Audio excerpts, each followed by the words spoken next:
The products and services we use every day are getting increasingly intelligent. By incorporating more data, their interactions with us are becoming more personal.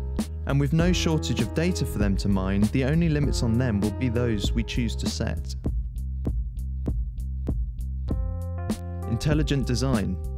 How products and services are getting to know us. This is Songdo. It's a city being built in South Korea completely from scratch. It's the world's first smart city, scheduled for completion in 2016. Everything's smart, effectively. All of the things in your home are hooked up to this central computer that's monitoring the energy flows around the city and can manage them. So are your cars. Your cars have a tag which allows this central computer to monitor traffic flows around the city and adjust the traffic infrastructure around that and measure it and balance it against that. Fairly far-reaching, as we say, scheduled for completion in 2016, still frankly a little hard for me at least to imagine.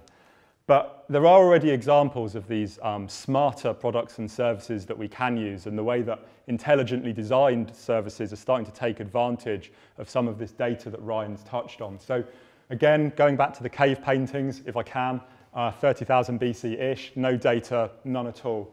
We've gone from there to behavioural data, so what we're actually doing on websites, what we're doing on our devices. And where we're really going next is the baking in of that contextual data into that algorithm. So it's picking up not just on what we're doing, but what's around us, what's happening in the world at that given time in order to produce better results.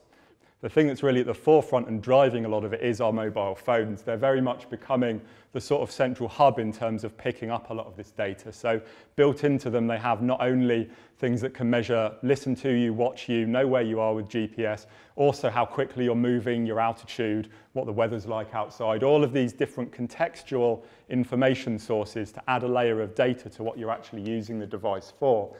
And obviously we're increasingly, as I'm sure we're all aware, living in a mobile-first world where we're using these devices for more and more things that previously we might have used our laptop or the postal service or any number of slightly antiquated things instead. And so what this means is that on one hand, we're pouring more and more of our own behavioural data into this in terms of the things we're doing on it, and they're picking up more and more sensory contextual data as we go around our daily lives with them. But now we're shifting to a point where it's actually the contextual data that's starting to drive the differentiations. There are undoubtedly questions around this. How much information are we handing down? How many decisions are we handing down to these more intelligently designed products and services? What does that mean in terms of responsibility? What does that mean in terms of things like serendipity in a world where these very intelligent services are making recommendations to us? Are we starting to see filtered information? But that's very much an issue I think that we could happily do a tech talk entirely by itself about. You can download your own copy of Tech Trends 2013 by clicking the link below and logging in with either Facebook, LinkedIn or Twitter, or by entering your details.